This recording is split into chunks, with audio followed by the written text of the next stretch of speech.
राम राम सभी साथियों को स्वागत है आप सभी का आपके अपने चैनल लर्नोलॉजी अड्डा में।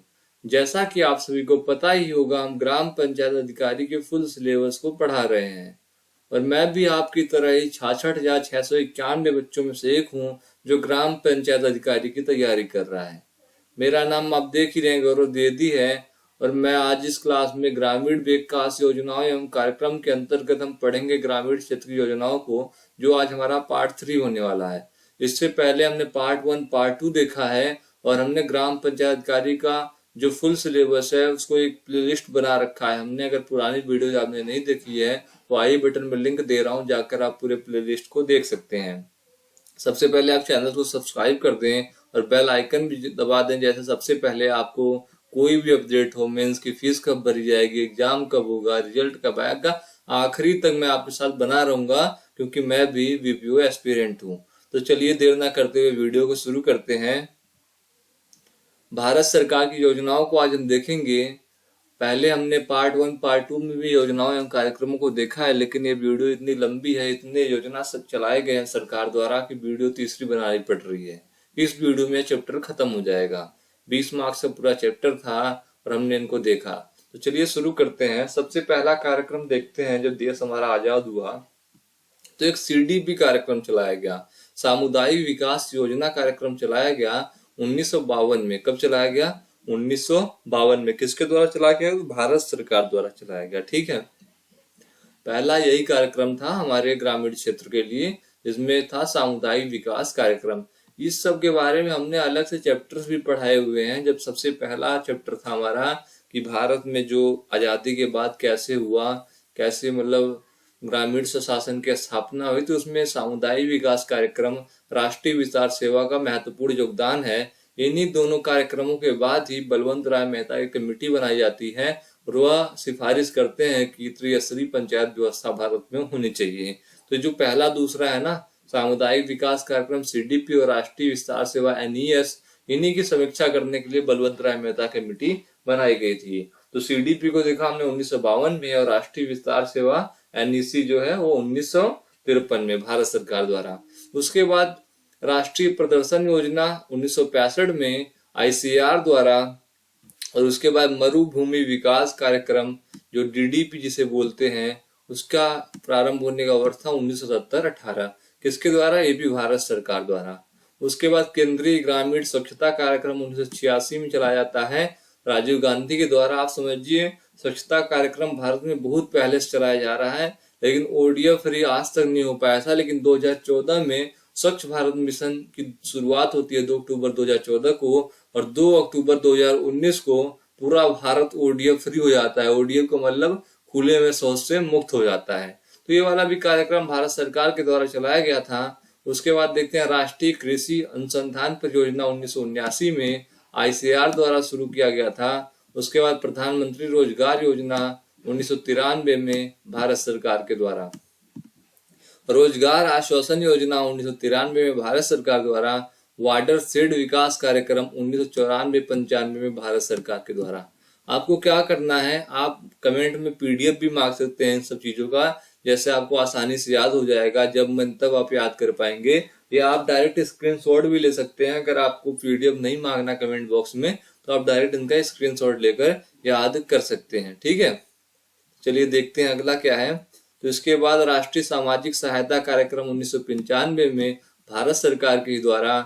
उसके बाद जवाहर ग्राम समृद्धि योजना 1999 में भारत के सरकार द्वारा, अंत्योदय अंत योजना 2000 में भारत सरकार द्वारा, प्रधानमंत्री ग्राम उदय योजना सन 2000 में, ज्यादा एक जीरो एक्स्ट्रा लग गया इसमें, सन 2000 में भारत सरकार द्वारा।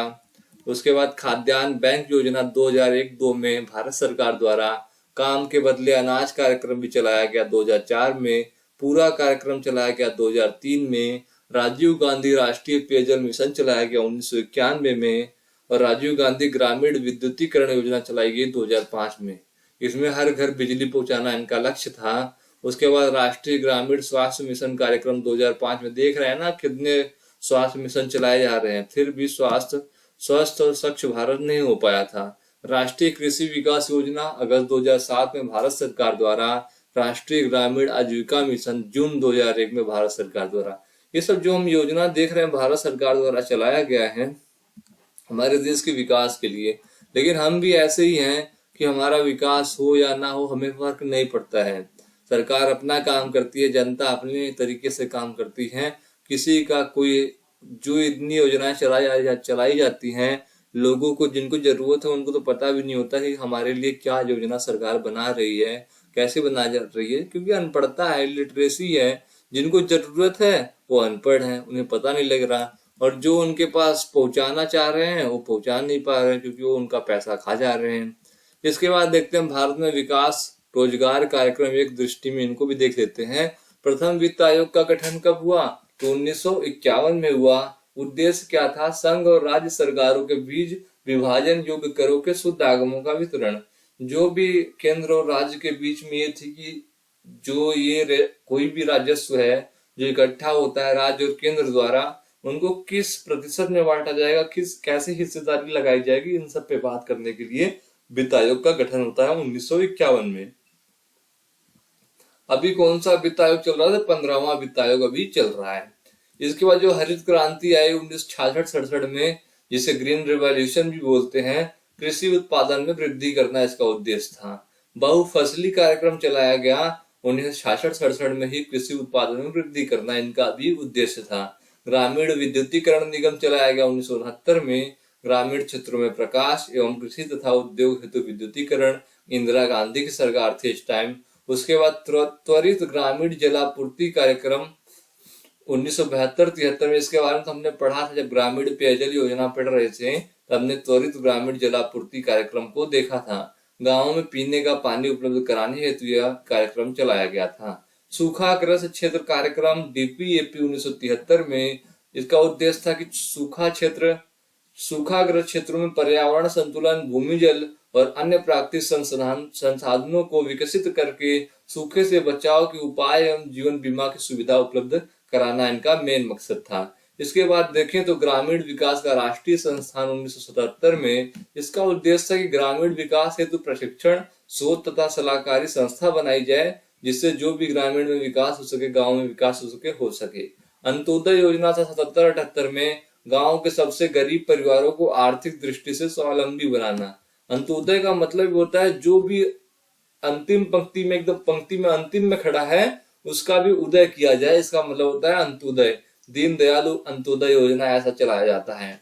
ग्रामीण युवाओं को स्वरोजगार हेतु प्रशिक्षण, ट्राइसेम इसे बोलते हैं, 1979 में इसकी शुरुआत हुई। और ग्रामीण युवा वर्ग की बेरोजगारी को दूर करने हेतु प्रशिक्षण देने का कार्यक्रम चलाया गया था, जो ट्राइसेम था। उसके बाद समन्वित ग्रामीण विकास कार्यक्रम IRDP जिसे बोलते हैं 1980 में, ग्रामीण गरीब परिवारों को स्वरोजगार हेतु ऋण की व्यवस्था करना इसका मुख्य उद्देश्य था। इसके बाद देखें तो राष्ट्रीय ग्रामीण रोजगार कार्यक्रम NREP 1980 में, ग्रामीण गरीबों को लाभकारी रोजगारी के अवसर उपलब्ध कराना। उसके बाद ग्रामीण क्षेत्रों में महिला एवं बाल विकास कार्यक्रम DWCRA 1982 में, इसका उद्देश्य था कि गरीबी की रेखा से नीचे गुजारा कर रहे ग्रामीण परिवारों की महिलाओं को स्वरोजगार के उपयुक्त अवसर प्रदान करना। इसके बाद देखें तो ग्रामीण भूमिहीन रोजगार गारंटी कार्यक्रम RLEGP 1983 में, जो कि भूमिहीन कृषकों एवं श्रमिकों को रोजगार उपलब्ध कराने इसका मुख्य उद्देश्य था।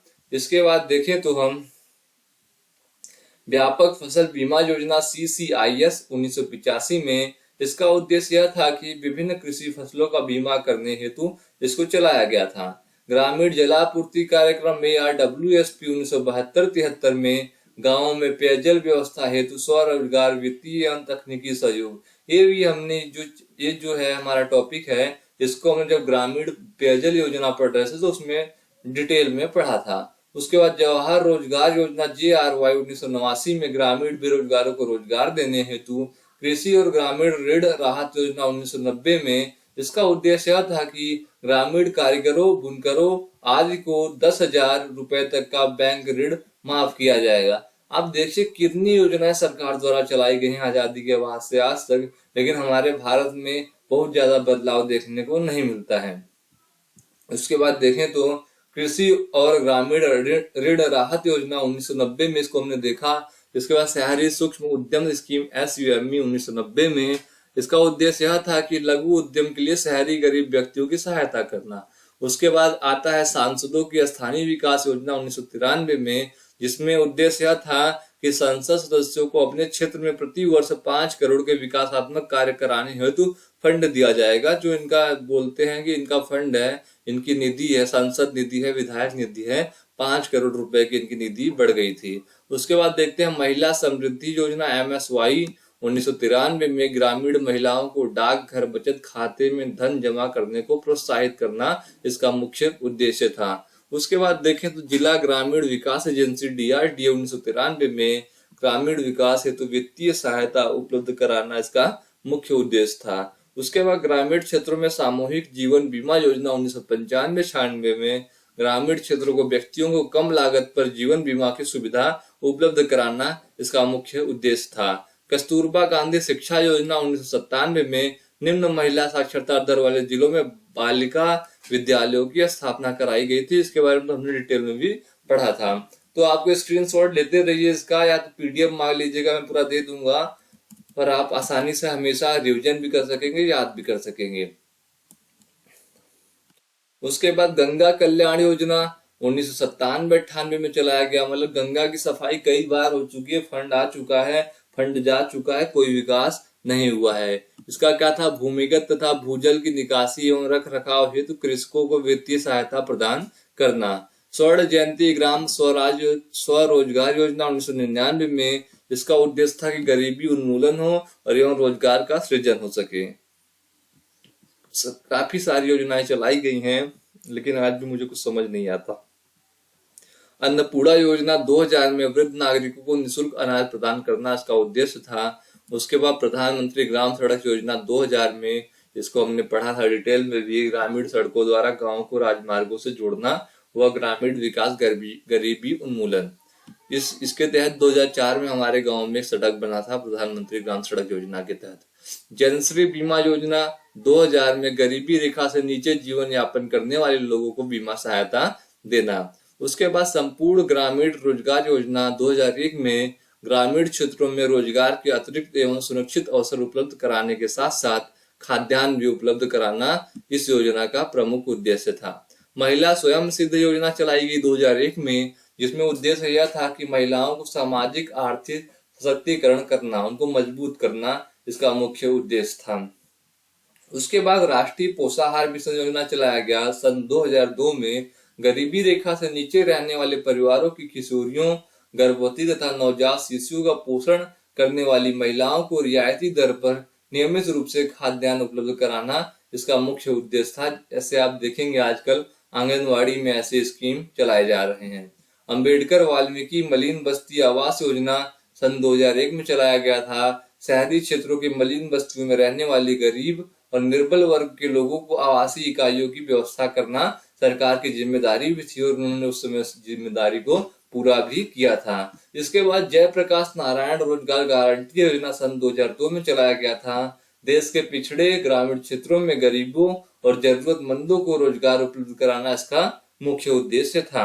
शिक्षा सहयोग योजना सन 2001-2 में गरीबी की रेखा के नीचे जीवन यापन कर रहे परिवारों के बच्चों को 8वीं कक्षा के बाद अपनी शिक्षा जारी करने के लिए आर्थिक सहायता प्रदान करना इस योजना शिक्षा सहयोग योजना का मुख्य उद्देश्य था। उसके बाद देखें तो ग्रामीण अन्न भंडारण योजना सन 2002 में चलाया गया था।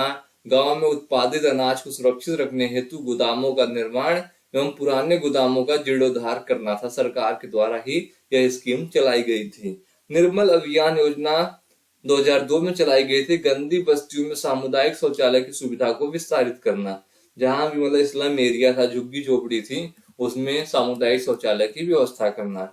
उसके बाद विकलांगों हेतु राष्ट्रीय छात्रवृत्ति योजना चलाई गई थी। सन 2002 में विकलांगों को उच्च तकनीकी शिक्षा की सुलभता सुनिश्चित करना इसमें मुख्य उद्देश्य था।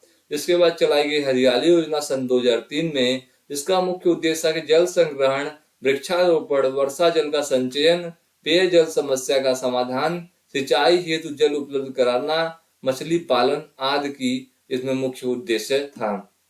इसके बाद जननी सुरक्षा योजना 2005 में निर्धनता रेखा से नीचे जीवन यापन करने वाली परिवारों की गर्भवती महिलाओं की संस्थागत प्रसूति के लिए पूर्णतः केंद्र प्रायोजित योजना था। इसमें इन्हें पैसा भी मिलता था और अच्छे पोषण के लिए खाना पानी भी बढ़िया न्यूट्रिएंट भी मिलता था। उसके बाद पशुधन बीमा योजना सन 2006 में पशुपालकों को सरकारी सहायता द्वारा उनके पशुओं का बीमा कराकर उन्हें बीमा सुरक्षा प्रदान करना इसका मुख्य उद्देश्य था।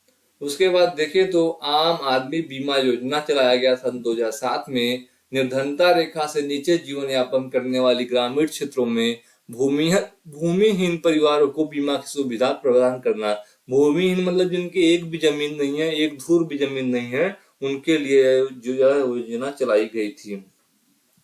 उसके बाद देखें राष्ट्रीय स्वास्थ्य बीमा योजना सन 2007 में निर्धनता रेखा से नीचे असंगठित क्षेत्र में काम करने वाले लोगों को स्वास्थ्य बीमा सुविधा उपलब्ध कराना इसका मुख्य उद्देश्य था। उसके बाद राजीव गांधी शिल्पी स्वास्थ्य बीमा योजना 2007 में जो हस्तशिल्प क्षेत्र के कारीगरों को सामाजिक एवं स्वास्थ्य सुरक्षा उपलब्ध कराना इनका मुख्य उद्देश्य था, राजीव गांधी शिल्पी स्वास्थ्य बीमा योजना के तहत। उसके बाद देखें तो प्रधानमंत्री रोजगार सृजन कार्यक्रम 2008 में चलाया गया। सब्सिडी युक्त साख द्वारा स्वरोजगार के अवसर सृजित करना इनका मुख्य उद्देश्य था। उसके बाद महात्मा गांधी राष्ट्रीय ग्रामीण रोजगार गारंटी अधिनियम 2009 में, ये 4 में तो नरेगा चलाया गया था, इसका नाम 2009 में बदला गया था। प्रत्येक वित्तीय वर्ष में गांव के प्रत्येक परिवार के वयस्क व्यक्ति को कम से कम 100 दिनों का कुशल रोजगार उपलब्ध कराना इसका मुख्य उद्देश्य था। इंदिरा गांधी राष्ट्रीय विकलांगता पेंशन योजना सन 2009 में चलाया गया था। 40% या अधिक विकलांगता वाले बीपीएल विकलांगों को पेंशन की सुविधाएं प्रदान कराई जाएंगी इस योजना के तहत। उसके बाद देखिए राजीव गांधी किशोरी सशक्तिकरण योजना, सबला जिसे बोलते हैं सबला योजना, सन 2011 में चलाया गया था। 11 से 18 वर्ष आयु वर्ग की किशोरियों के सही मानसिक व शारीरिक विकास में मदद करना एक इस योजना का प्रमुख उद्देश्य था। इसके बाद साक्षर भारत मिशन सन 2009 में देश में साक्षरता की स्थिति में प्रभावी सुधार करना इसका मुख्य उद्देश्य था। हमने इतनी योजनाओं को देखा, अगर इतने योजना सही से लागू हुए होते हमारे देश में तो काफी विकास हो चुका होता। कुछ तो लोगों को पता नहीं चलता क्या योजना है सरकार की, और कुछ जिनको पता चलता है वो इंटरेस्टेड भी नहीं होते, और जिनके लिए भी यह योजना चलाई जाती है बीपीएल कार्ड धारकों के लिए, मलिन बस्तियों के लिए या पिछड़े वर्गों के लिए, वह उनमें भी एक ही परिवार बार बार लाभ लेता रहता है। जो पिछड़े हैं वो पिछड़े ही रह जाते हैं, उनमें भी एक ही परिवार जो बढ़ रहा होता है, जो पढ़ रहा होता है वही पढ़ रहा होता है। तो इसमें भी जो ये सुविधा दी जाती है, इसमें भी लाभार्थियों को सरकार खुद चुने और उनको सुविधाएं दे तो काफी लाभ हो सकता है। चलिए अब देखते हैं हम भारत सरकार की महिलाओं को प्रशिक्षण संबंधी योजनाएं जो सरकार द्वारा चलाई जा रही हैं, इनको देखते हैं। तो इसमें मंत्रालय कौन सा है? मानव संसाधन मंत्रालय। विभाग कौन सा? तो प्रौढ़ शिक्षा निदेशालय। महिला एवं बाल विकास विभाग। इसमें योजना क्या क्या चलाई जा रही है इसको देखते हैं। इसमें योजना है प्रौढ़ शिक्षा प्रशिक्षण। कौन सा है? प्रौढ़ शिक्षा प्रशिक्षण। उसके बाद महिला साक्षरता, बालवाड़ी कार्यक्रम कार्यकर्ता प्रशिक्षण, बाल सेविका कार्यकर्ता प्रशिक्षण, आंगनवाड़ी कार्यकर्ता प्रशिक्षण, महिला सशक्तिकरण कार्यक्रम सहयोगार्थ। उसके बाद राज्य व केंद्र शासित प्रदेशों में महिला विकास निगमों की स्थापना। उसके बाद महिलाओं के लिए रोजगार, आय उत्पादक प्रशिक्षण व रोजगार उत्पादन इकाई की स्थापना के लिए स्वावलंबन योजना। कठिन हालत में रह रही महिलाओं के लिए प्रशिक्षण, केंद्र प्रशासन केंद्रों की स्थापना संबंधी आधार योजना। उसके बाद प्रौढ़ महिलाओं के लिए शिक्षा और व्यावसायिक प्रशिक्षण संबंधी संक्षिप्त पाठ्यक्रम, सामाजिक आर्थिक कार्यक्रम, ग्रामीण व गरीब महिलाओं में जागृति संबंधी कार्यक्रम। इसका आप स्क्रीनशॉट ले लीजिए या पीडीएफ मांगिएगा, मैं दे दूंगा आपको, जैसे आप हमेशा रिवीजन कर सके जब एग्जाम पास आने वाला होगा तब पर भी। इसके अलावा जो मंत्रालय है, ये पहला मंत्रालय तथा मानव संसाधन एचआरडी मंत्रालय। इसके लिए महिलाओं के लिए श्रम मंत्रालय में क्या है? व्यवसायिक प्रशिक्षण और आधारभूत, advance skill course, instruction training course. और स्वास्थ्य एवं परिवार कल्याण मंत्रालय क्या चला रहा है महिलाओं के लिए? तो महिला स्वास्थ्य कार्यकर्ता प्रशिक्षण, महिला स्वास्थ्य सहायता प्रशिक्षण, दायी प्रशिक्षण। उसके अलावा उद्योग मंत्रालय क्या चला रहा है? तो लघु उद्योग में टेक्निकल ट्रेडर्स प्रशिक्षण, लघु उद्यमियों और सुपरवाइजरी कार्मिक के लिए औद्योगिक प्रबंधन का प्रशिक्षण, महिलाओं के लिए उद्यमिता विकास कार्यक्रम और ग्रामीण उद्योग संबंधी विभिन्न पाठ्यक्रमों का प्रशिक्षण चलाया जा रहा है उद्योग मंत्रालय द्वारा। हमने कई योजनाओं को देखा और समझा भी, कितनी योजनाएं चलाई गई है भारत सरकार द्वारा हमारे लिए, हमें इसका लाभ लेना चाहिए। अब हम आखिरी में देखेंगे उत्तर प्रदेश सरकार के द्वारा अन्य प्रमुख योजनाएं एवं उद्देश्य क्या है, इसको भी एक बार हम देख लेते हैं। अब देखते हैं अपने उत्तर प्रदेश सरकार द्वारा क्या क्या योजनाएं चलाई गई हैं। सबसे पहला योजना है छत्रपति साहू जी छात्रवृत्ति योजना, जिसका उद्देश्य है पिछड़े वर्ग के छात्रों को छात्रवृत्ति प्रदान करने हेतु चलाई जा रही है। क्या नाम है योजना की? छत्रपति साहू जी छात्रवृत्ति योजना।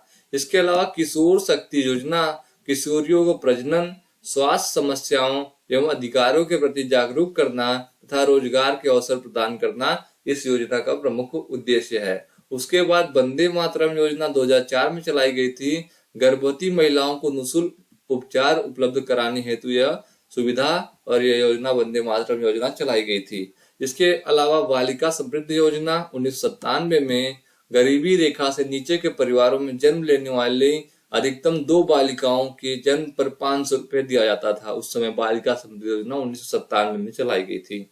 अब भी कई योजनाएं चलाई जा रही हैं, लेकिन अब जो फंड है वो ज्यादा बढ़ा दिया गया है। उसके अलावा स्वावलंबन नोराड योजना 1996 में चलाया गया था।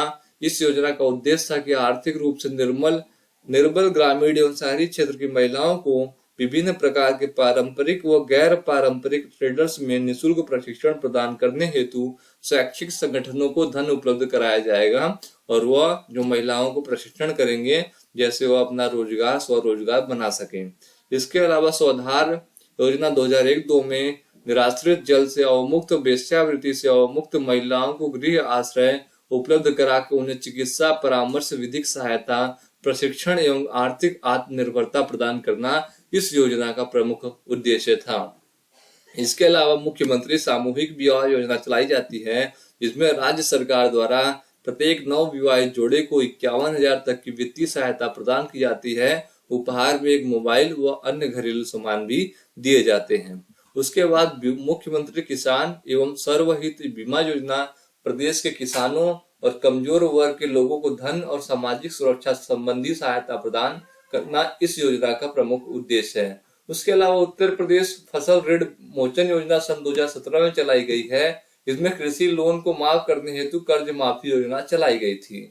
भाग्य लक्ष्मी योजना की बात करें, सरकार द्वारा चलाई जा रही उत्तर प्रदेश सरकार द्वारा नवजात शिशु की मां को 50,000 का बांड मिलेगा और 5100 नगद मिलेंगे, जो कि उसके बैंक खाते में जमा कराए जाएंगे। इसके बाद मुफ्त लैपटॉप योजना चलाई गई थी। सरकार द्वारा 12वीं पास छात्रों को जो उच्च विद्यालय में प्रवेश लेते हैं उन्हें मुफ्त लैपटॉप उपलब्ध कराया जाएगा। अन्नपूर्णा भोजनालय योजना चलाई गई थी। आर्थिक रूप से कमजोर वर्गों के लोगों और गरीब मजदूरों को इस योजना के तहत नाश्ते, दोपहर और रात का भोजन बहुत कम कीमत पे उपलब्ध कराया जाएगा। इसके अलावा सुगम संयोजन योजना बीपीएल कार्ड धारकों को मुफ्त बिजली कनेक्शन देने हेतु चलाया गया था। सगुन योजना क्या है? तो नव विवाहित जोड़े के लिए स्वास्थ्य सुविधा हेतु यह जो है सगुन योजना चलाया गया था। प्रभु रसोई योजना गरीब और जरूरतमंद लोगों के लिए जो जन उपलब्ध करवाना है, उसके लिए जोजनी भोजन उपलब्ध करवाना इस योजना का प्रमुख उद्देश्य था। इसके अलावा देवी अहिल्या भाई योजना 2017 में लड़कियों को स्नातक मतलब ग्रेजुएट तक बीए, बीएससी, बीकॉम तक मुफ्त शिक्षा उपलब्ध कराने हेतु चलाया गया था। अल्पसंख्यक छात्रवृत्ति योजना अल्पसंख्यक विद्यार्थियों को आर्थिक सहायता।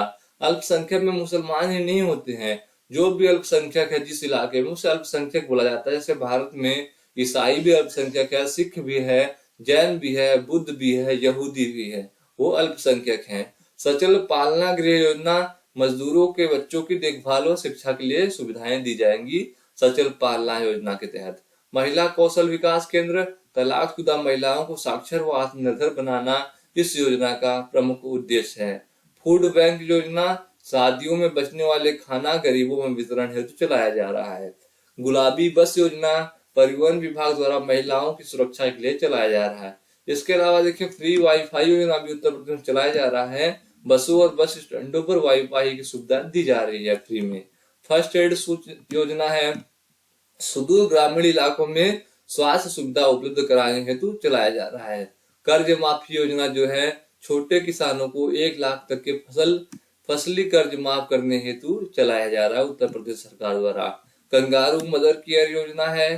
कंगारू नाम क्यों रखा गया? क्योंकि आप देखेंगे कंगारू अपने बच्चों को कैसे लेके चलता है, इस प्रकार से इसका नाम कंगारू मदर केयर योजना रखा गया है। मातृ एवं शिशु मृत्यु दर कम करने के लिए यह योजना का निर्माण किया गया है कि ना माता का मृत्यु हो, ना बच्चा जो जन्म ले रहा है उसकी मृत्यु हो, दोनों स्वस्थ रहे, इसलिए योजना चलाई गई है।